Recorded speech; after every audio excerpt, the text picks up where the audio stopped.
এই আমার বুঝিস সামনে আর এন্টিকা এই মুখটা হইতে একটা রক্ত হয়ে গেছিল হাসপাতাল থেকে বিদেশ থাকতে সৌদি থাকতে কিছু হবে না কিছু অধিকারী নেই ডাক্তাররা ধনী এরপরে তো না নাই এখন বাইরে গাড়ি অ্যাম্বুলেন্স দিয়ে মনে করেন নিচে একটা গরিব হাসপাতাল নিচে ডাক্তাররা বুঝা যায় পয়সা পরিতে করতে পয়সা কোন রাতে চিকিৎসা করুন ঢাকা মেডিকেল আগে ওই এয়ারপোর্ট থেকে মায়ের বাড়িতে একটা বাইক নিবা তারপর দেশে কবে নি ডাক্তার নিয়ে দেয় পয়সা মনে পান খায় কোন না খায় পান খায় মানে বেড়া আমার দি বেড়া এই লাইট দিয়ে তাই দেখি কো দিবাতে মনেতে দিই আচ্ছা কেন রক্ত বাইছে এই কিছু তো মান কোনো এমন হইছে একের দুই তিন দিন সাইড দিয়ে আমাকে এনে ডাইরেক্ট মেডিকেল তাই কি মেডিকেল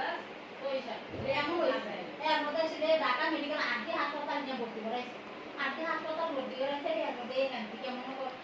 আইয়া বল 14 দিন সুবিধা হইছে বেশি